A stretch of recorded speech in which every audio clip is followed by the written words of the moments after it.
चलिए तो अगला क्वेश्चन देखते हैं हम लोग। क्वेश्चन क्या कहता है, किसी गाड़ी ए का चालक मतलब ड्राइवर 54 किलोमीटर प्रति घंटा की गति से चल रही कार, यानी शुरुआती जो वेग है, प्रारंभिक वेग केस वन में कितना है, 54 किलोमीटर प्रति घंटा। तो हम लोग इसका ये सही मात्रक में बदलने के लिए मीटर प्रति सेकंड में बदलेंगे। इसको क्या में बदलेंगे, मीटर प्रति सेकंड में बदलने पर तो का से गुना कर देते हैं 5/18 से, तो 54 गुना 5/18 अठरती आई 54, 15 मीटर प्रति सेकंड आ गया किस वन में। शुरुआती वेग u जो है कितना आ गया, 15 मीटर प्रति सेकंड चल रहा है।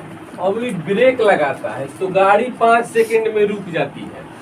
ब्रेक लगाया तो 5 सेकंड में गाड़ी क्या हो गया, रुक गया, यानी t बराबर 5 सेकंड और गाड़ी रुक गया तो यानी अंतिम वेग क्या हो गया, v बराबर g। ये इंफॉर्मेशन आया इससे। अब चलिए केस 2 यहाँ पे बताते हैं।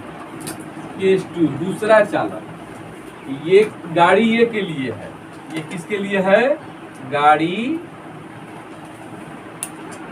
ए के लिए। अब का हम बनाएंगे गाड़ी बी के लिए, गाड़ी बी के लिए। अब दूसरा बात, अब चलते हैं दूसरा चालक मतलब गाड़ी बी के लिए 36 किलोमीटर प्रति घंटा की गति से चलती हुई दूसरी गाड़ी कितना से चल रहा है, शुरुआती वेग u बराबर है आपका 36 किलोमीटर प्रति घंटा। इसको काम में बदलिएगा, मीटर प्रति सेकंड में बदलने पर का से गुना हो जाएगा, 36 गुना 5/18, 18 दूनी 2 5 10 मीटर प्रति सेकंड, यानी इसका जो शुरुआती वेग है 10 मीटर प्रति सेकंड। आया समझ में। अब इससे चल रहा है, ब्रेक लगाता है तो 10 सेकंड के बाद गाड़ी रुक जाती है, यानी इसका टी कितना है, 10 सेकंड और गाड़ी रुक जाती है, मतलब अंतिम वेग इसका क्या है, रुक रही है मतलब का जी। अब क्वेश्चन कहता है कि ये तो हो गया, अब दोनों गाड़ियों का ग्राफ पेपर एक ही ग्राफ पे बनाना है और चाल समय ग्राफ खींचना है। कौन सा, चाल समय ग्राफ। हम आप लोगों को बताए हैं चाल समय ग्राफ खींचते हैं। चलिए, ये आपका चाल हो गया और ये आपका क्या हो गया, समय हो गया। इसको y अक्ष बोलते हैं और इसको क्या बोलते हैं, x अक्ष। इस पर हमें क्या लेते हैं, टाइम, समय लेते हैं। समय क्या में लेना है, सेकंड में क्या में लेना है। और इस पे हम चाल लेते हैं, तो चाल का में लेते हैं मीटर प्रति सेकंड में। ये आपका क्या हो गया, 0। ठीक। अब ध्यान दीजिएगा, गाड़ी ए के लिए शुरुआती चाल उसका कितना है, 15 मीटर प्रति सेकंड। तो ये 0 है तो ये मान लीजिए 5 10 15 20 तक मान लीजिए। ये हो गया आपका 5 मीटर प्रति सेकंड, 10 मीटर प्रति सेकंड, 15 मीटर प्रति सेकंड और 20 मीटर। तो शुरुआती उसका कितना है, 15 मीटर प्रति सेकंड। अच्छा, और समय यहाँ पे ले लीजिए, थोड़ा सा और नीचे लिखते हैं, सट जाएगा। 1 सेकेंड, 2 3 4 5। ठीक।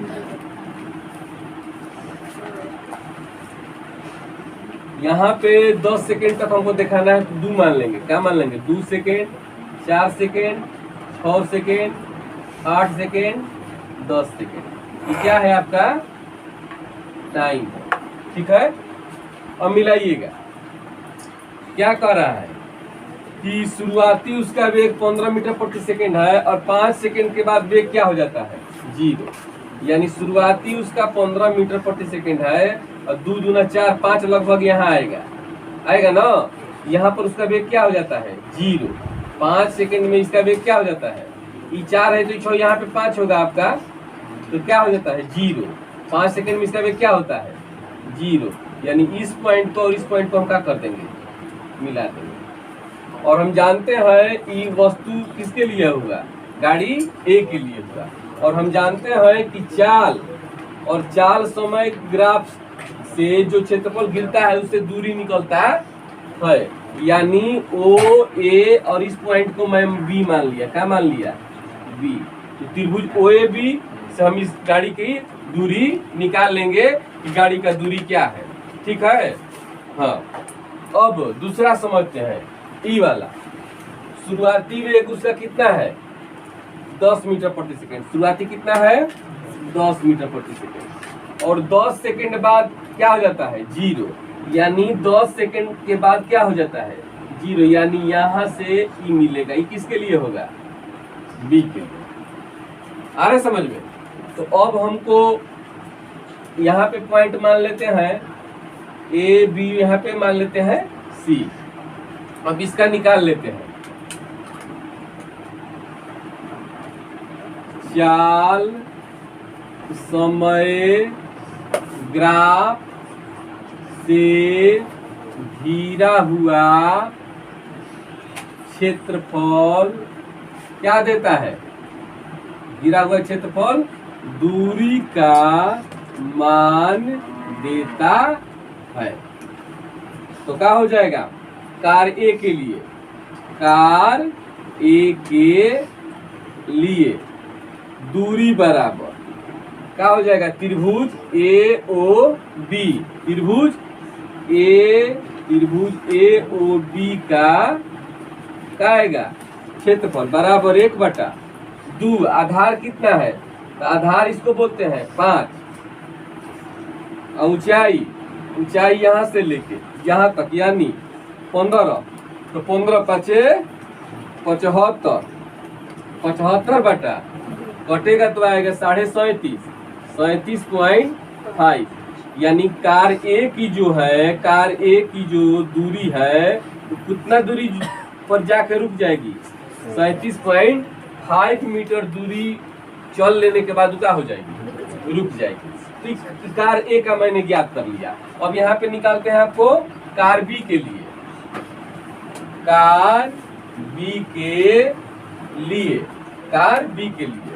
तो कार बी का कौन है, ग्राफ बी ओ सी, यानी त्रिभुज बी ओ सी का क्षेत्रफल बराबर 1/2। आधार क्या है, यहाँ से लेके यहाँ तक यानी 10, और ऊंचाई क्या है, यहाँ से लेके यहाँ तक यानी यह भी 10। तो 2 5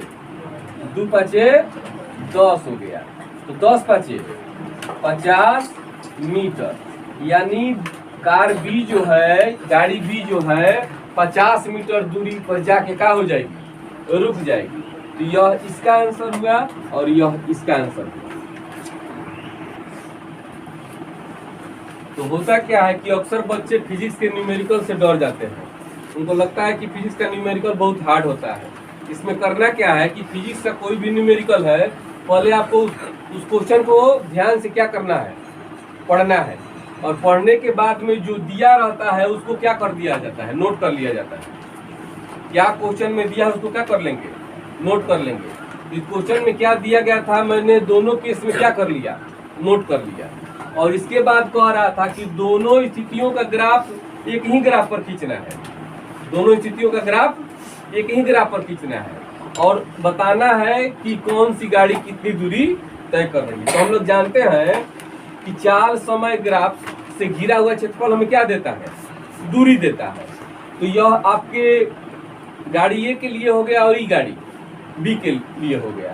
तो ये जो त्रिभुज बन रहा है ए ओ बी, यह गाड़ी ए का देगा दूरी, और ये त्रिभुज जो बन रहा है बी ओ सी गाड़ी बी का देगा, और आसानी से हम इसका दूरी निकाल सकते हैं। तो ऐसा किसी भी क्वेश्चन को आप मतलब बनाते समय में ध्यान रखिए कि क्या गिवन है और क्या हमें फाइंड करना है। आराम से आप किसी भी फिजिक्स के न्यूमेरिकल को आप बना सकते हैं। और लगता है कि यह चैनल हमारे लिए लाभप्रद है, शिक्षाप्रद है, तो आप इसे लाइक करें, सब्सक्राइब करें और अपने फ्रेंड में भी शेयर करें। Thank you for watching.